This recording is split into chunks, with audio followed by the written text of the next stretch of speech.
Zdravím vás, priatelia, a vítam vás pri ďalšom videu.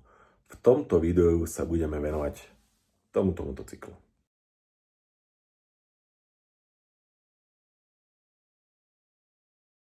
Tento motocykel k nám prišiel ako nepojazdný, mal problémy s brzdami, s riadením, s tlmičmi, bol nejaký zoznam požiadaviek, samozrejme generálna oprava motora. A keďže je toho dosť materiálu, tak to rozdelím na nejaké sekcie, pretože by to bolo extrémne dlhé video a možno aj dudné. Takže rozdelím ho na viacero častí. Jedna časť bude samostatný motor, potom zvyšné nejaké opravy a na záver finálne testovanie a skúšobné jazdy. Vo videách si ukážeme, s akými problémami sme sa stretli, ktoré by mohli pomôcť aj vám pri narazení obdobného problému.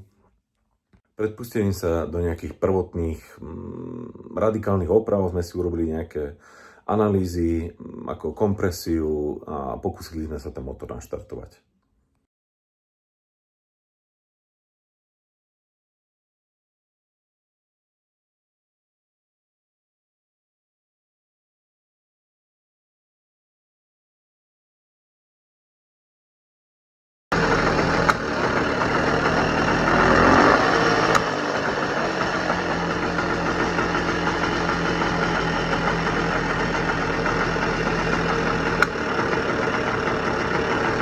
Bohužiaľ, motor nemá dobrý chod, takže začíname ho rozoberať a uvidíme, čo nájdeme.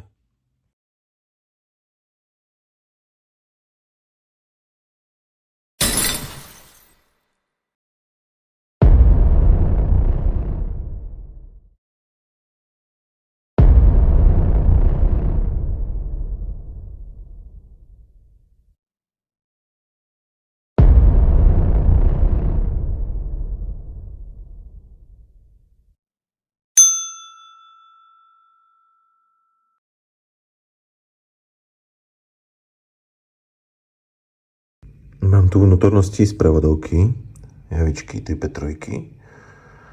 A ideme sa pozrieť na hriadelíky. Zubenie ako také nevyzerá, aby mi to neušlo, ale najprv to musím samozrejme umyť. Ale ozubenie ako také na prvý pohľad nevyzerá zle. Čo však môže byť iný problém, je opotrebenie hriadeľa. Pretože ako náhle nám tu vzniká vôľa, tak potom vlastne tá prevodovka spieva. Hučí, tak ako to poznáte. Vidlička, je to tu preleštené, ale vôbec to nie je ani hranka. Nič, to je len preleštené, takže umiem to a uvidíme. Ložisko. Cítiť, ako zadrháva. Takže to je jasné, to musí ísť nové. No a tu si ideme na hriadeľok zmrať ovalitu. Takže toto máme vývodové kolečko z prevodovky na sekundár na reťazové.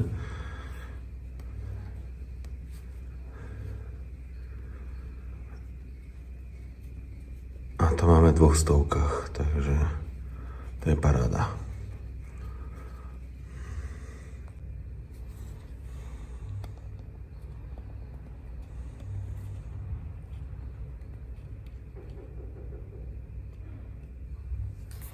OK.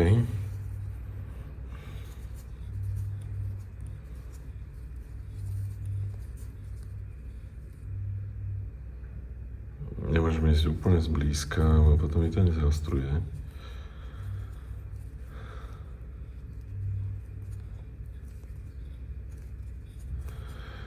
No, toto je nejaké 200.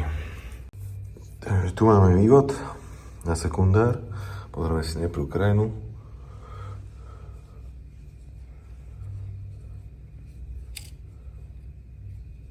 A tu nám to beží v 100. Ledva 2. A tu.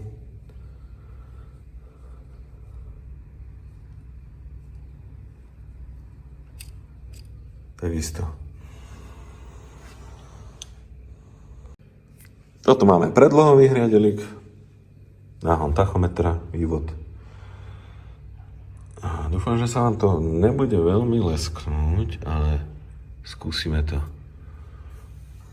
Nemusím druhou rukou. Opačne si budem krútiť. Tu nám to krásne beží, tu je to fajn. Dobre, ideme sa pozrieť tu na, kde nám behajú kolečka. To je v stovečke, to je fantázia, to som prekvapený celkom. Ešte si to posuniem troška. Lebo však behá nám to všade.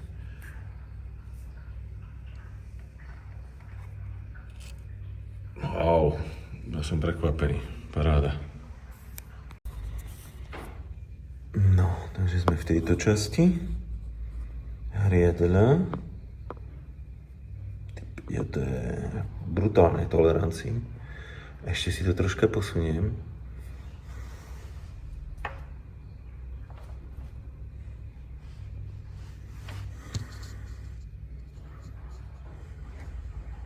Áno, to je mazací žľabok. Páča, skoro ani nepohne, to je fantázia. Teraz sa pozrieme tu na.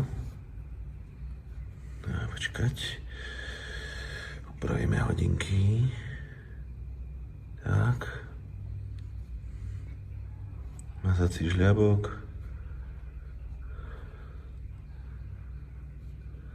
Wow. Dobre, ešte si to prosunieme.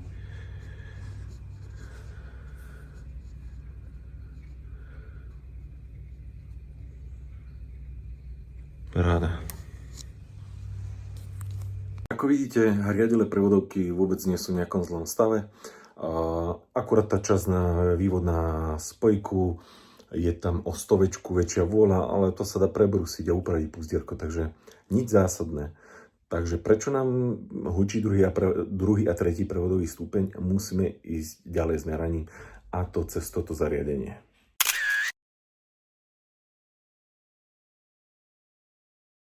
No a čo sme namerali?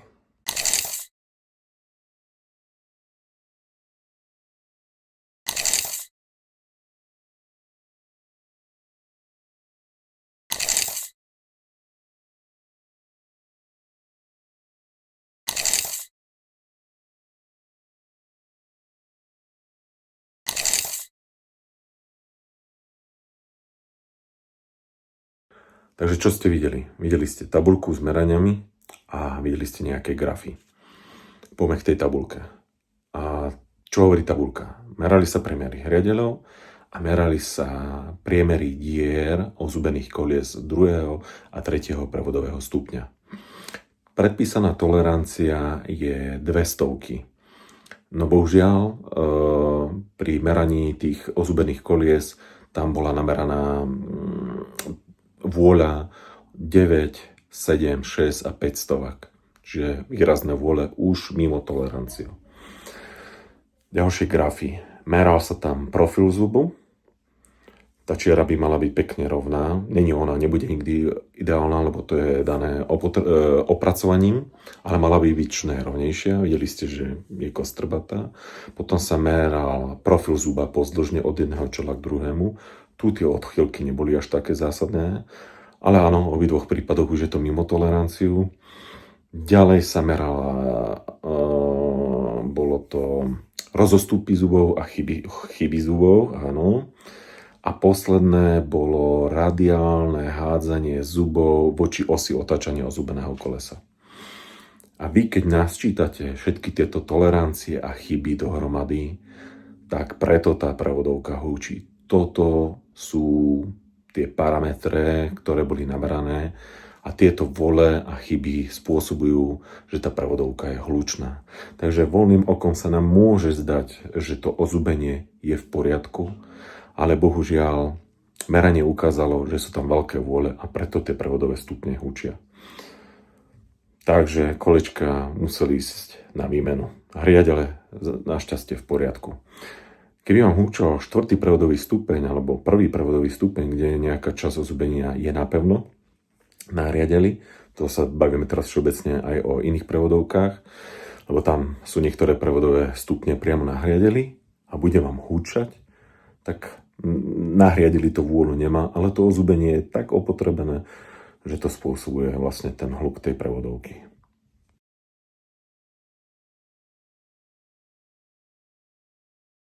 No, 353 motor úplne rozobratý.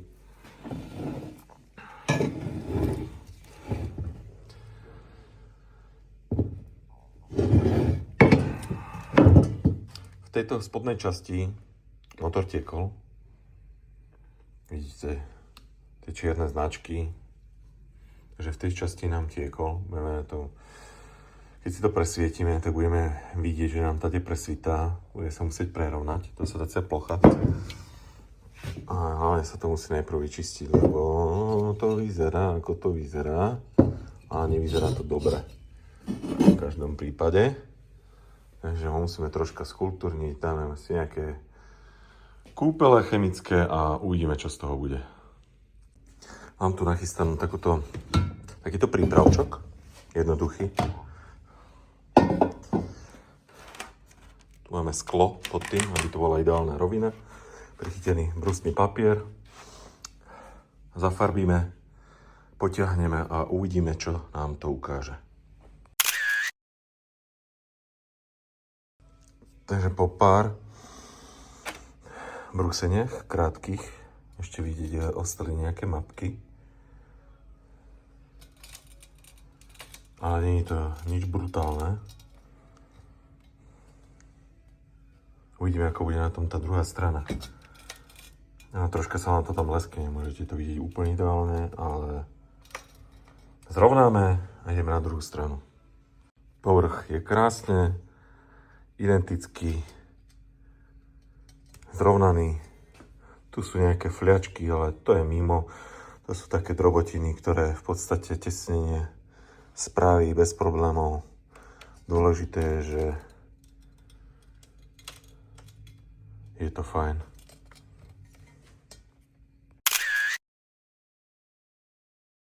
Druhá strana nachystaná, kartrou. Párkrát najprv šuchneme, aby sme videli, kde je nejaký problém.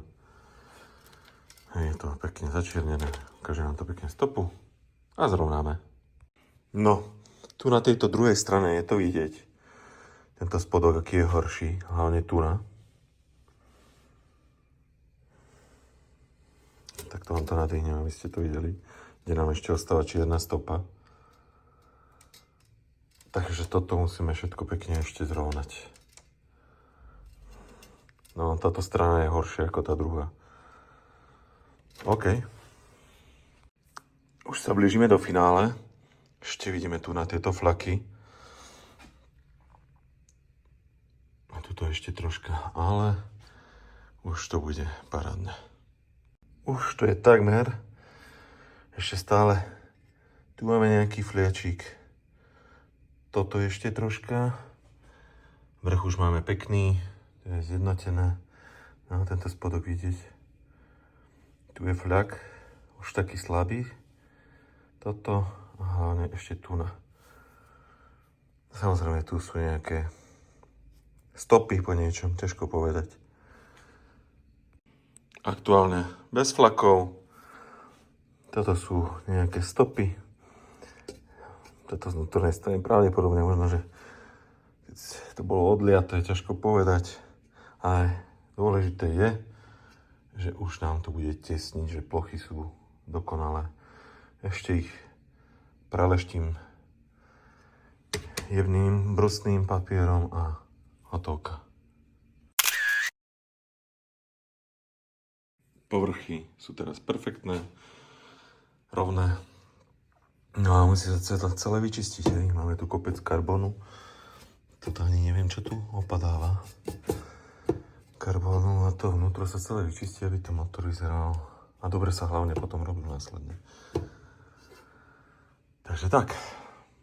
Čo vám teraz ukážem, prečo je dobré, keď robíte už absolútnu generálku motora, všetko fakt dobre vyčistiť.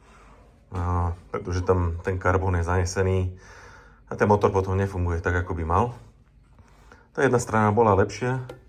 Teraz si to presvietime. Neviem, či to budete vidieť. Vidíte, je pripchatý ten kanál. Vôbec to nie je pekná dierka, ako by to mala byť, ale niečo tam je. Takže treba to proste vyčistiť. Hej. Neprechádza mi tam vôbec svetlo. Takto. Keď som si zasvietil, no, trocha tam prechádza. Niečo tam je pekné, nejaký bordel, je to upchaté. Tak si to ukážeme potom, keď to vyčistím, ako to vyzerá. No, a teraz si to porovnáme po vyčistení.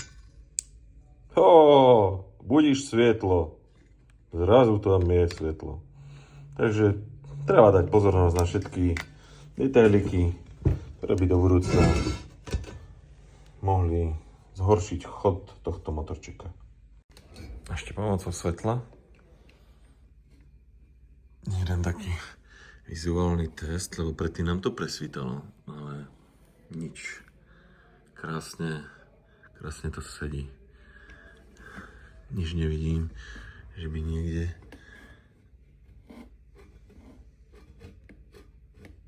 hýbeme tým svetlom, aby je nejaký odraz, ale nič nikde nepresvíta. Dobre.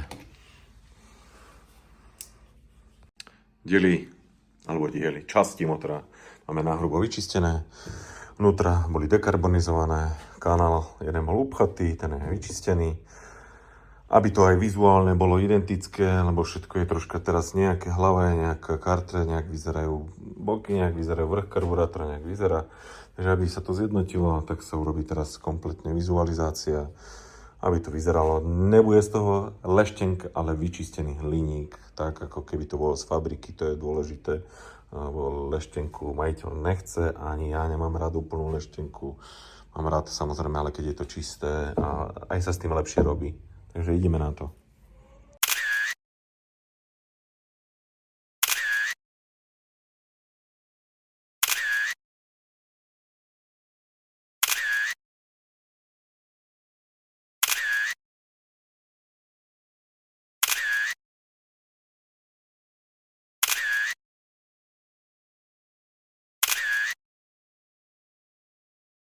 Na záver videa vám chcem poďakovať, že nás sledujete a vidíme sa pri pokračovaní tohto videa v ďalších 2 nasledujúcich častiach. Majte sa.